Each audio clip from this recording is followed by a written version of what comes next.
વાત મહેસાણાની કરીશું કે જ્યાં આડા સંબંધના વહેમમાં મહિલાના ઉકળતા તેલમાં હાથ નંખાવવામાં આવ્યા હતા, જ્યાં નણંદે વહેમના ચક્કરમાં ગેરીતા આવી અને ભાભીના પરીક્ષા લીધી હતી કે જ્યાં આગળ વિજાપુરના ગેરીતામાં ઉકળતા તેલમાં ભાભીના હાથ નંખાવી અને પારખા કરાવ્યા હતા।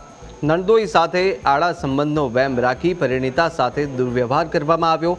નણંદોઈ સહિત કુલ 4 લોકો સામે ફરિયાદ નોંધાઈ છે। તો ઉકળતા તેલથી ઇજાગ્રસ્ત મહિલાને હાલ સિવિલમાં સારવાર હેઠળ ખસેડવામાં આવી।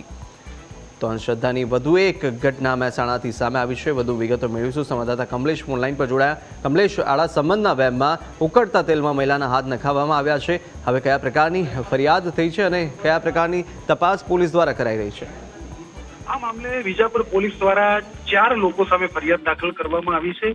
વિજાપુર તાલુકાના ગેરીતા ગામમાં ખેત મજૂરી કરતા પરિવારની પરિણીતા સાથે આ ઘટના ઘટી છે। મૂળ રાધનપુર તાલુકાની વતની 28 વર્ષીય પરિણીતા ઉપર તેની નણંદોઈ સાથે આડા સંબંધ હોવાનો વહેમ હતો અને વહેમના ચક્કરમાં તે નણંદોઈ અને અન્ય 2 શખ્સ તેમના ઘરે આવ્યા હતા।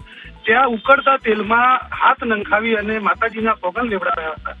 આમ અંધશ્રદ્ધાનો એક નમૂનો કહી શકાય, પરંતુ જે રીતે તેલમાં હાથ નાખવાને કારણે મહિલા ઇજાગ્રસ્ત થઈ હતી, તેનો હાથ દાઝી ગયો હતો અને જેને લઈને હાલ તેની મહેસાણા સિવિલમાં સારવાર ચાલી રહી છે અને પોલીસ દ્વારા આ મામલે ગત 16 સપ્ટેમ્બરે ઘટેલી ઘટનાની ફરિયાદ દાખલ કરી અને વધુ તપાસ હાથ ધરી છે।